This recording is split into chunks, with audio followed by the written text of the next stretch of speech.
what you see here is a karyotype of an individual. This is the normal chromosome, complement in a normal cell, somatic cell. Now you see that the chromosomes are in pairs, and they are striped. Those stripes actually allow the identification of minute changes in the chromosomes that would otherwise not be picked up. So in the old days, before this methodology was invented, you couldn't pick up changes that will allow for definitive diagnosis. So since this method was picked up, if you put this karyotype next to somebody else's from anywhere, you can't just look at the karyotype and tell who it belongs to, unless, of course, there's somebody with that person has a chromosome problem that can be seen through. So there are 46 chromosomes. They are paired, and so you see the bigger ones, and as you go down, they get smaller. But even if you look at every pair, they say between 2 and 1, although they're about the same length.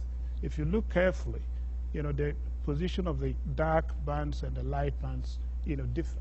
So it allows for identification and allow this what the cytogenetic technologists do all day. So the top part is the short arm, and then we have the long arm, we have the centromere. But in some chromosomes, you see that the arms may almost be equal. When you get down here, 13 and 14, you see only like drumsticks, representing the short arms, and those are what we call satellites, and they have repetitive genes for ribosomal RNA. So you can lose some satellites and still be okay.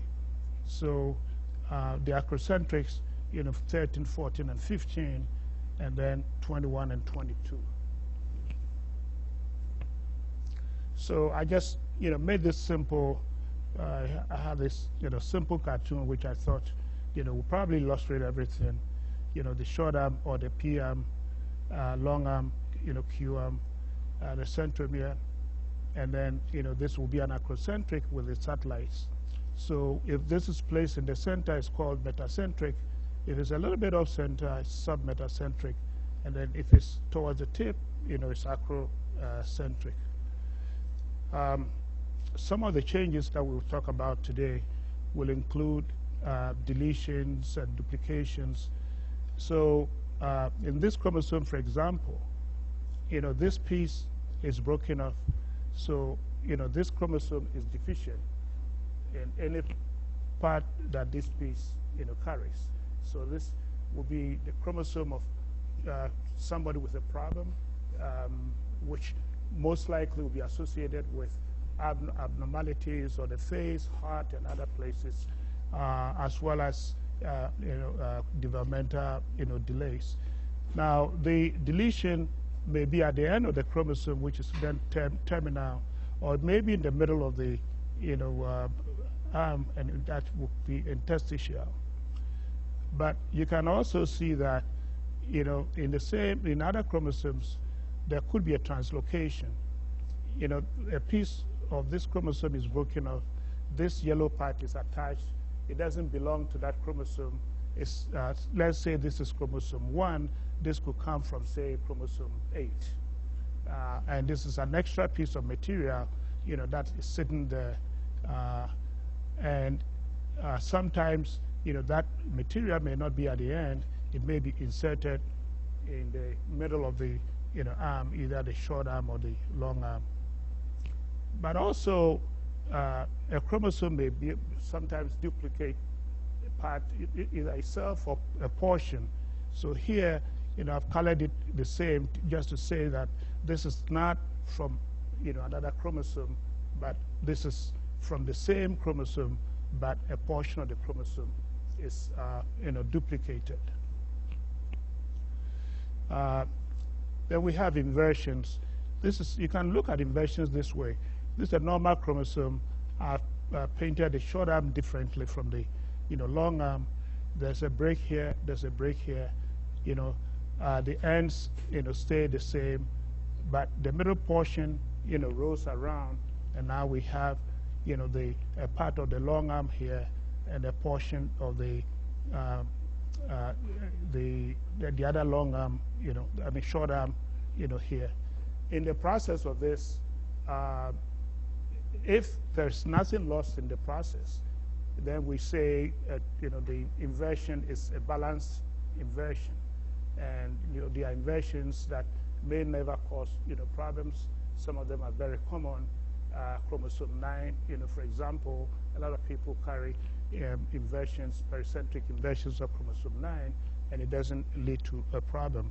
The time an inversion will lead to a problem is if that in the process it doesn't, something is lost in the process, or in cell division, it may not, bind to its, the chromosomes may not match up.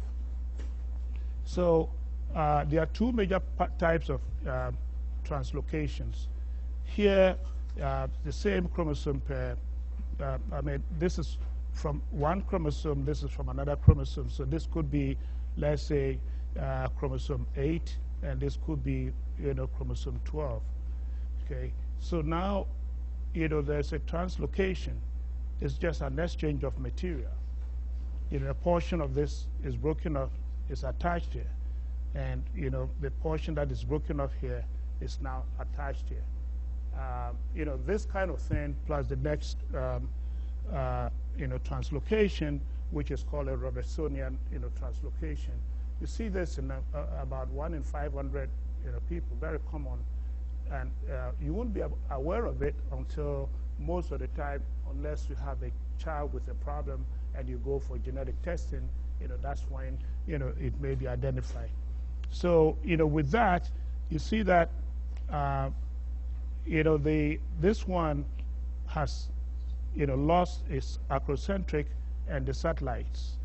And then it's attached, this one keeps, the central, the centromere, but, loses the acrocentrics. And then it's joined up. So, even though this may be 2 acrocentric chromosomes, and we've already said that chromosome, everybody has 46. When it's counted, this is going to be counted as 1 chromosome. Okay, but there will be a statement to the effect that there's a translocation. So it's not always that 46. Yes, you have 46 chromosome material, but the arrangement may end up leaving it as 45. There's, let me see. Okay. I think I skipped. Okay. Sometimes what may happen, I think I skipped, one, is that short arm, long arm, chromosomes usually will divide in this direction. But if the division is, through the centromere, rather in the opposite direction, you could have a doubling of one arm and absence of the other arm. So here, the doubling is in the short arm. The 2 chromosomes otherwise are normal.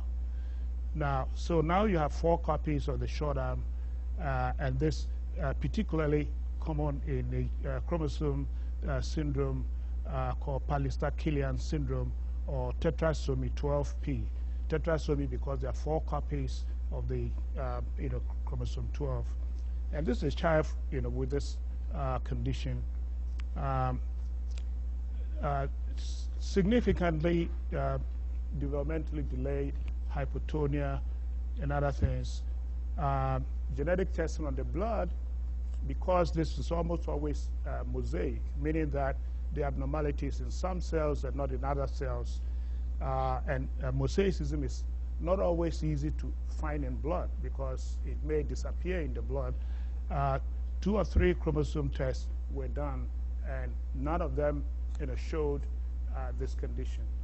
Until we saw him, and we had to do a skin biopsy, grow the cells because the chromosomes are more stable in the fibroblasts, and that's how we made the diagnosis. Some of these kids will come with different pigmentations. Mosaicism in chromosomes frequently may cause unusual skin pigmentation, either hypopigmentation or a mixed hypopigmentation and hyperpigmentation.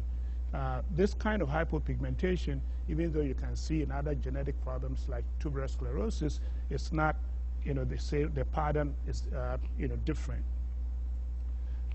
This baby, in this baby, the tetrasomy 12p was picked up in pregnancy. At that time, it was a full tetrasomy 12p, which is not very common.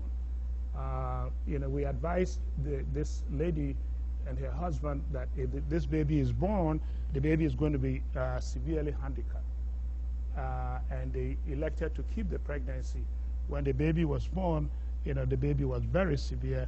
They had to put in a tracheostomy to keep the baby, breathing. The baby stayed in the hospital for, weeks and went home with a, trach and had to be given oxygen, at home. So these are, it's an outpatient picture of this baby, how the parents brought the baby back after about a month or so. But again, you can see, the pigmentation, around the face and around the eyes. So this is an artificial, division of some of the types of chromosome abnormalities, trisomies, sex chromosome abnormalities, deletions, and duplications, and to show you some examples of what we mean by that. And trisomies, the common trisomies, Down syndrome, trisomy 21, there are 3 copies of chromosome 21 in that case. Trisomy 13, which in the old literature is called Patau syndrome, and trisomy 18, I forgot to add Edward, syndrome, here. The sex chromosome abnormalities, Klinefelter syndrome, XXX syndrome, Turner syndrome. There's another syndrome that I omitted here, is the XYY syndrome that is omitted in this list here. Then you have situations where, instead of 46 chromosomes, the fetus ends up with 69 chromosomes, and that would be, a triploidy. If in some cases you have 4 copies, you have 92 chromosomes, and that would be, tetraploidy. In the full triploidy and tetraploidies, most of it don't, make it, to term. We've already seen, the syndrome. Now, some of these syndromes are, named after people. In the old days, it was, the traditional, that the person who first brought the syndrome to attention, or who gave a better description of it, get the credit, and the syndrome, was named after the person. So that's why we have Down syndrome, which was, described like in 1896. Okay, but even though Down syndrome was described in 1896, nobody knew the underlying cause of Down syndrome until 1959. So it's almost 100 years before the underlying genetic mechanism, was identified. So here, this condition there should be, a sign here. Wolff-Hershon syndrome is a deletion of a portion of the chromosome, the short arm of chromosome 4. So it's Wolff and Hershon, and Dr. Hershon Bansana used to be the director of pediatrics, and so this is what happened. The syndrome named after them. And then we have, when there's a deletion of the tip of chromosome 5, there's a specific region involved we have the cri du chat, or cat cry, syndrome. Most of these babies are picked up because the larynx is tiny, so when they cry in the newborn period, it sounds like somebody would say, "Did anybody bring a cat?" Here it sounds like the meowing of a cat, and that's why it's called the cat cry syndrome. They may not look very abnormal. They may not look very dysmorphic. The cry almost always is what will bring the baby to attention. We have Williams syndrome, which is a deletion on chromosome 7, Prader-Willi and Angelman syndrome, which a lot of people talk about a lot. Those portions that are due to deletions are found on chromosome 15q, 1.2. The numbers after the Q or P, part of the nomenclature is that it shows you the region, specific region that is deleted. Those regions are all numbered, so that if the chromosome test is done in our hospital here, the interpretation, if it's done somewhere else, will be the same. The cytogeneticists, will assign, the breakpoints. More recently, since we are using newer technologies, we are able to pick up smaller deletions, and one of them is this deletion 16p11.2, and deletion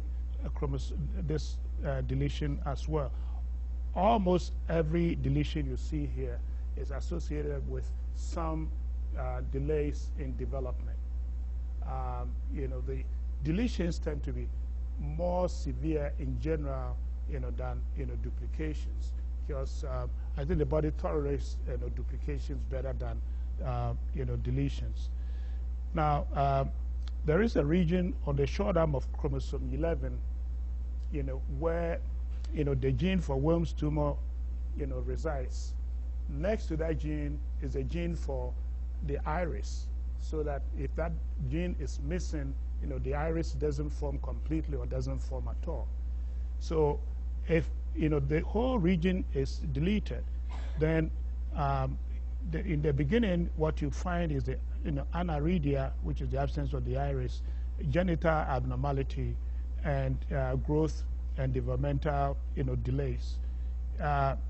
Wilms tumor in children, usually under 5 years of age, would be the kidney tumors would develop. So this is the kind of a baby that will have to undergo surveillance, like every 6 weeks to 3 months to get an ultrasound, so that if there's a Wilms tumor that would develop, it will be identified much quicker.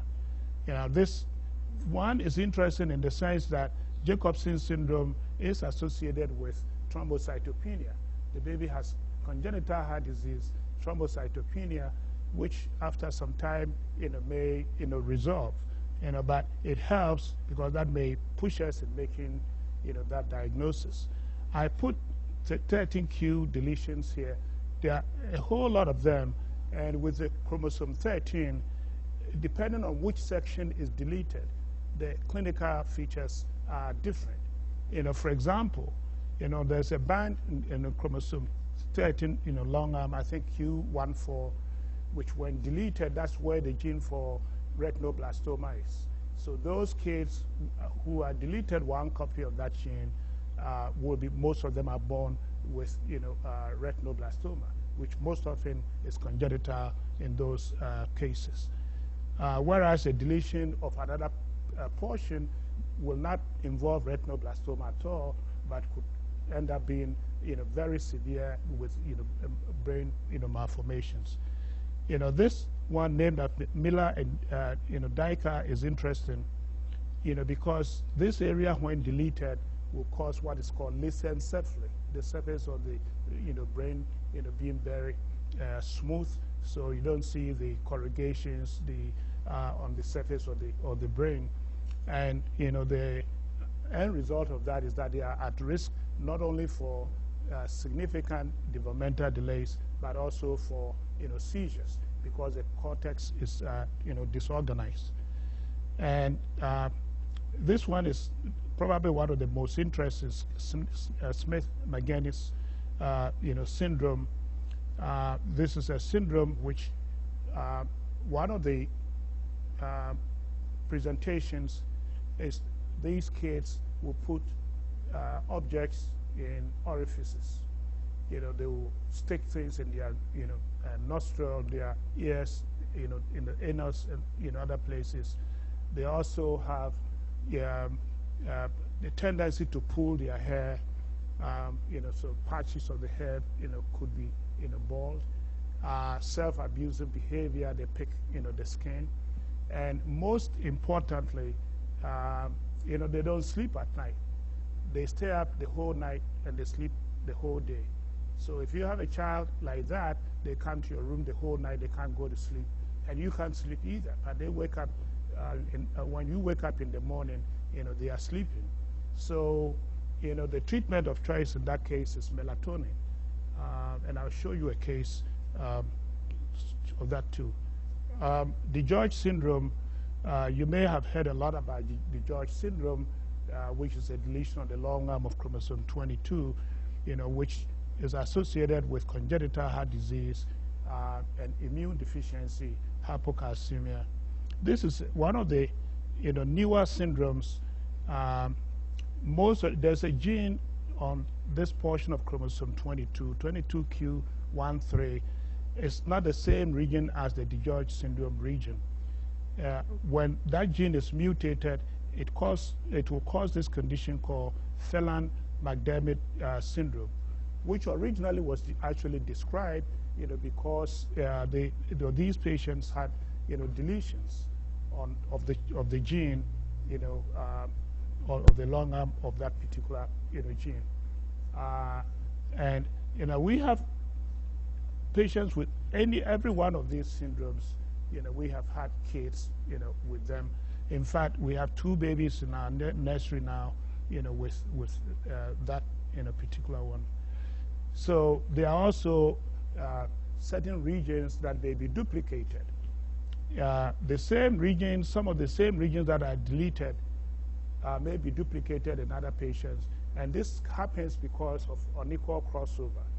When the chromosomes, before they separate, may exchange pieces, the chromatid may exchange pieces, and if the exchange is unequal, they end up with a duplication or a deletion. And so these are all deletions, duplications of the syndrome. But I want you to note this portion here.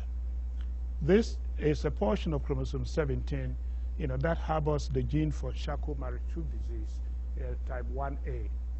There are probably now about 20 or 30 different types of Charcot-Marie-Tooth disease. And this particular one, and I'll show you a case, because when this gene in Charcot-Marie-Tooth disease, there are 3 copies of that region instead of the regular 2. And so that's the whole basis that disturbs, the way the peripheral nerves, develop and function. The same region that is deleted in DiGeorge syndrome can also come in, 3 copies. And this is also one of the more recent, things that have been, recognized. If you remember, I've mentioned Williams syndrome, and again, when that portion is duplicated, it will cause something, most of the time, duplications, as I said, are milder, than deletions. If you have any questions, can stop me. Okay, so the trisomies, I just want to show you, examples. This is a karyotype of a baby with Down syndrome. And you can see that this is a baby boy. It's a baby boy because the child has an X chromosome, that's the big one here, and this is the Y chromosome. So we can tell from this that it's a boy. But this is the most important part of this, is where the diagnosis is. Instead of 2 copies of the chromosome, there are 3 copies. And so this has become the subject of great interest. A lot of money is put into screening. Now every person who is pregnant undergoes some form of screening. Women who are older than 35 years, after 35 years, the risk of having a baby with Down syndrome, will continue to rise. So typically, this would be a baby with Down syndrome. The hair is kind of silky, the face is kind of round. The eyes are usually up slanted like that, and there are small skin folds here called epicanthic folds. The bridge of the nose is flat. The nostrils are upturned. They have a tendency to stick out the tongue, and about 60% of them will have some kind of congenital heart disease, usually AV canal defect. Down syndrome is associated with developmental delays. It is sometimes associated with leukemias and other complications. These are twin babies with Down syndrome. The identical twins, so that's understandable, identified in the pregnancy, but the parents elected to, keep them. And so you can see, the very typical, facial appearance. The epicanthic folds here, this fold of skin here is what we call epicanthic folds. So some of the problems they get, almost all of them are hypotonic. They have low muscle tone, have slanted palpebral features. I made this for, the residents because I wanted them to have a game that we play, name that syndrome. I give them some clues, and they have to tell me what, syndrome it is. So, this one is showing the epicanthic folds, and the clues are that there's hypotonia, there's slanted features, AV canal, defect. Okay. Hematological complications. 1/3 of babies born with this, will have polycythemia, too much red blood cells. But they may also get thrombocytopenia, low, platelet, or a high number of white cell, count may also be, present. This child you see has to raise, his head, push it back, before he can see. And the reason is that he has, ptosis of the eyelids. They are droopy eyelids, okay, and they don't open, completely. So for him to be able to look up, he has to do that before he can, look up. So this kind of baby, a child, for example, would need surgery for that. They also frequently have what strabismus, what the parents usually call lazy eye. One eye, instead of this eye looking out when this one is looking in, they are both looking inside because of the weakness in one of the muscles that hold the eyeball. So these are some of the complications, and you see they have about 10 to 20 times the increased risk for leukemia as compared to other children. Gastrointestinal problems, but endocrine complications are very important. In a newborn period, 1 out of every 5,000 babies born will have hypothyroidism. They don't make enough thyroid hormone, so they need treatment. And this is now has been for years incorporated into newborn screening programs in New York since about 1975. So every baby that is born will have a heel stick taken. People know more about PKU, but now we do a whole lot than that. And hypothyroidism is one of those that is screened. And healthy babies, normal babies, 1 in 5,000 will have hypothyroidism. In Down syndrome, it's 1 in 50. So it's a very high, risk of hypothyroidism. But those who are euthyroid have normal thyroid function. Over time, the thyroid function goes down. So you have to check it periodically, and if it's low, treat them, give them treatment. Okay, so this trisomy 13, there are 3 copies of this chromosome 13 instead of the 2. This is very much more severe, than Down syndrome. Down syndrome, these days, almost all babies with Down syndrome survive because heart surgery is good. They can have, surgery sometimes in the hospital or later on after discharge. These babies with trisomy 13, and this is a baby like that, these kids are born with severe cleft lip and palate. Here you can see the eyes are not completely formed, and you can see another one here, with the cleft lip and palate. And this is another example without the cleft lip and palate. And the job of the clinician, my job would be to recognize that this is what it is and recommend genetic testing to be done. This is quite interesting because they have an area over here that doesn't have any hair. It can be as deep as getting to the membranes of the brain. That is called a cutis aplasia. Initially, people who were not aware of this, used to blame the obstetricians because obstetricians were monitoring, the mother's, scalp. They were taking, scalp, samples. But if you see the cleft lip and palate in association with this cutis aplasia, until proven otherwise, this is trisomy 13. So as a routine, when we go in, we look, for that. But because babies are nursed with their head, they also put down, frequently the physicians who are treating them may not even be aware, of that until it's pointed out to them. This one, trisomy 18, is also very, very severe. There's a baby with that. And, these babies, a lot of these babies, the 13 and 18, the majority of them do not leave the hospital. About 60% of them, will, die in the hospital regardless of what you do.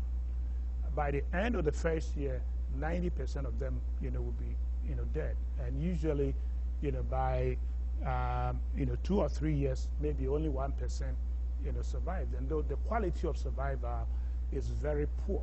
And some of those that survive may only survive because they are mosaic. The abnormalities is not in every cell, but it's mixed up. And so many of these days, ultrasound, it's used to monitor every pregnancy. The trisomies are all associated with, maternal age. So we talk about maternal age. Everybody hears about Down syndrome, but Down syndrome is not the only thing that is associated with, maternal age. Some of these other chromosome abnormalities I'm going to show you are also associated. But, how common are these, things? Down syndrome occurs in 1 in about 700, live births. Now it's probably less because a lot of these are, through the screening, a lot of them are picked up in pregnancy. A lot of amniocentesis is done, and many of the pregnancies would be terminated. So many of them are not born. And then, trisomy 13 is about 1 in 15,000. Trisomy 18 is about 1 in 8,000. Almost always all females. So it's a 5-to-1 female to male ratio in that condition for a reason we don't understand. Klinefelter syndrome has 2 X's and a Y.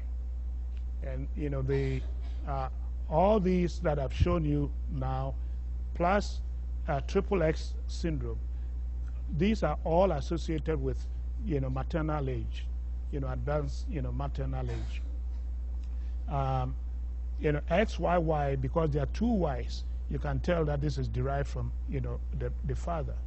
Okay, there's and here Turner syndrome is not associated with maternal age, and in fact it may be more common in young people than in older people.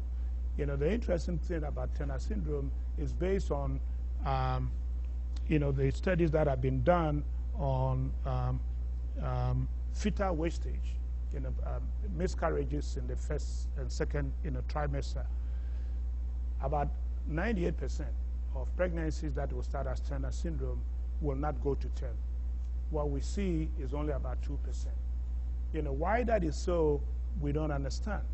Because those that survive are not, severely, affected to the extent that we see even in, Down syndrome. So, a female with Turner syndrome, an older female here, the neck is, short and webbed. The nipples are wide-spaced. Usually the congenital heart disease, coarctation, narrowing of the aorta will be seen. They are short. Now you can treat all of them. Most of them are treated with growth hormone. It's one of the conditions that growth hormone has been approved for, and they do very well on growth hormone. All of them have ovarian dysgenesis. The ovaries are there, but over time they disappear. And so these females, without help, will not be able to have, babies. So, but these days, it's possible to, because the uterus is, normal, to donor eggs, fertilized with the husband's sperm through IVF, implanted into, females with Turner syndrome, has made it possible, for them to reproduce. And even more recently, some people came up with a very bright idea.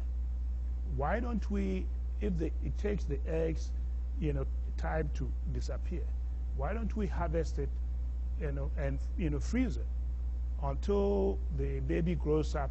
Because by the time a baby is born, a female baby is born, the eggs are almost matured. They only have one stage to go through, before ovulation. So now, anytime we make a diagnosis, we send them to a reproductive endocrinologist, who, could do that and, make sure that the eggs are harvested before, they disappear. Associated with that, sometimes, the aortic aneurysms, may, develop in the adult. That would be the ballooning of the, aortic aorta. And if that is not recognized in pregnancy, that has been the cause of sudden death, females who, got pregnant. So for the pediatrician, these babies, you see the swollen hands and feet. It's not that somebody gave them an IV and it got infiltrated. We didn't do anything.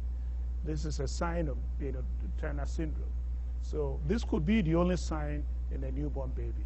So, that would be an indication, edema of hands and feet, for us to, check, the chromosomes. Now, this lady came to me because she could not, have, any children. Before she came, she never knew. She was, she's a manager in a company. She didn't know she had Turner syndrome. And we found out by doing her chromosomes, and because that was it, we found out that that was the reason why, she could not have, any children on her own. And you can see the short neck that usually, they have, and some of the characteristics you can't see because, she's dressed up. The Klinefelter syndrome has, 2 X's and a Y. Most of the time, over 95% of the time, the 2 X's are both derived from, the mother, because advanced maternal age and the X chromosomes, not separating, well in meiosis. So they don't look different from any boy that you see in the nursery. If you walk in the nursery and the kids are all there, they look completely normal.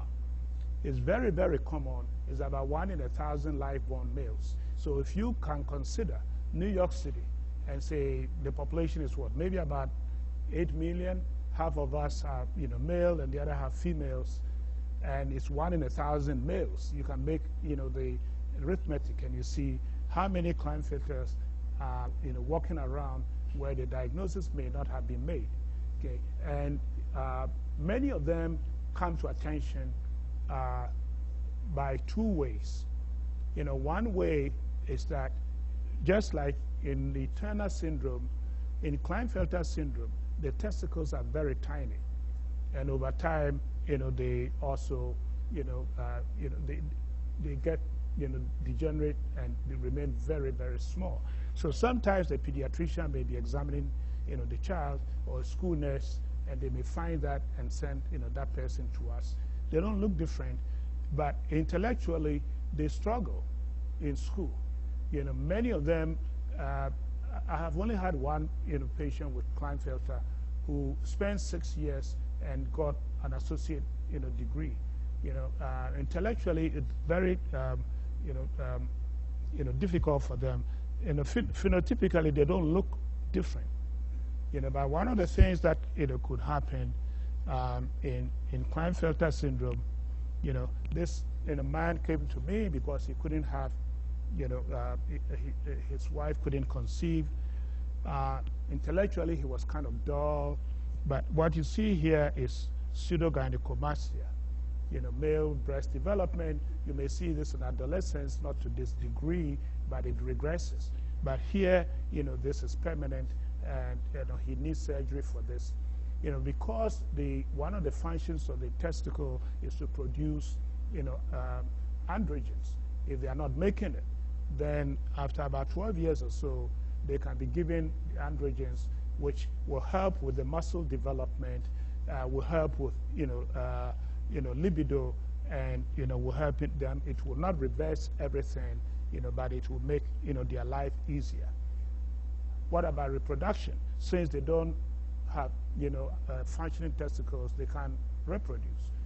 However, the seminal vesicles, which are attached to the testicle, sometimes may have a few, sperm, and the urologist will aspirate, those sperm and use that for in vitro fertilization, put it in the egg of the wife, and that through that, some of them have been able to, have their own kids. Okay, the female counterpart of that is a triple X. Again, 2 copies of the X are from mom and 1 from dad. So, and they also don't look different. They look like any other girl. So we don't pick them up in the newborn period. And in fact, for the females, many of them, I suspect, are never diagnosed, because the incidence is 1 in 1,000. They may struggle a little bit in school, but not as much as the Klinefelters. So they may be able to get by. And it's not associated with any difficulty with reproduction. So, the females may not always be identified. One of the things common for, the 3 syndromes, XYY, XXY, and triple X, is that they tend to be tall individuals. They are tall because, there is a gene called, SHOX, at the end of, the sex chromosomes. If you have 2 copies, you have normal height. If you have 1 copy, you are short as in Turner syndrome. So if you have 3 copies, you are too much, and so these individuals tend to be, quite, tall. So now we go into the translocations and deletions, and the methods that have been used. If there's a big chromosome change, it can be picked up easily, by the chromosome testing, routine chromosome testing. If the change is not very big, then we, in the old days, we use fish, and fish at the ends of the chromosome will be the subtelomeres. Now we are doing microarrays, for most of the chromosome testing that we do. So the deletions, the one that is probably most important is DiGeorge syndrome, because it's quite common. 1 in about 4,000 babies. But because we are a big center for congenital heart disease surgery, a lot of women who have a diagnosis of fetal congenital malformation will opt to have their babies here. And so we see more cases with congenital abnormalities associated with the heart. And so the characteristics are summarized in this catch-22. They have conotruncal heart lesion, abnormal face. The thymus doesn't form, completely, cleft lip and palate, hypocalcemia, and then, that, deletion. So it's common, but in the long term, apart from developmental, delays, they are at risk for, schizophrenia, sometimes for depression, and the risk, is 2 to 9% in that population, which if you compare to, the healthy population is about 80 to 360 times. So if you screen, people with schizophrenia, you're going to find, some of them, with this, particular, condition. And as our children get older, that's one of the things that we see. They come to you, with all kinds of health, problems. So how do we, find this? The deletion on chromosome 22 is so small that you can't see it on the chromosome. So it's beyond the resolution of the microscope and everything. So, when, this methodology was, developed, fish stands from fluorescence in situ hybridization, where probes are used. The probes here have to be developed to be very specific to that particular, region. So this is how it works. If you have a probe, 2 probes, the green probe is the control probe that makes you understand that the experiment is working, and the purple probe is the one that detects the DiGeorge syndrome region. When there's binding, the probe lights up, there's a fluorescence. So this one tells you that the region is present in this chromosome, but absent in that chromosome. And this is how, for years, we've been diagnosing DiGeorge syndrome. If anybody suspected, this would be the test that would be done. If you want a quick answer, that would be the test. But even when you look at DiGeorge syndrome, the area that is deleted is not always the same. One of the drawbacks of, fish tests is that it gives you a yes or no answer. Okay, it's deleted or it's not deleted. But it doesn't give you the size, of the deletion. Now with the microarray we use, the microarray will measure the exact, size, for you. So some of them have, 3 megabase, deletions, 2 megabase deletions, 1.5 megabase deletion. And this gene here, TBX1, is the gene responsible for DiGeorge, syndrome. So there are patients who may have, mutations within the gene itself, but they don't have, any deletions. But you can see that because the bigger deletions will remove more genes in the flanking regions, those children tend to be more severely affected than the others. This is one child with, DiGeorge syndrome. The ears are very tiny, but it's not always so. But what you see, one of the characteristics, if you look at the tip of the nose, it's kind of, rounded, and that may be a sign for us, that this could be DiGeorge, syndrome. Some of them develop hypocalcemia, low calcium levels in the newborn period, but not all of them. And at surgery, for the heart, and the surgeons may say they didn't find the, thymus. These are, 2 kids, twins again, with DiGeorge syndrome, with facial clefts.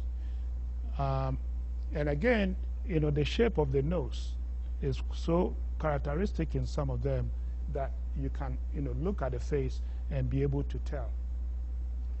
A baby is born, if you walk into the nursery and a baby is born, they tell you the baby has congenital heart disease. This we call the asymmetric crying face, because the muscles that are attached to the corners of the mouth that have to pull up and make it even, one side doesn't, develop. So I was called to see this baby in the nursery, before they even knew that there was a heart problem. And when I saw this baby, I told them, this baby has DiGeorge syndrome. Please go and do an echocardiogram on the baby.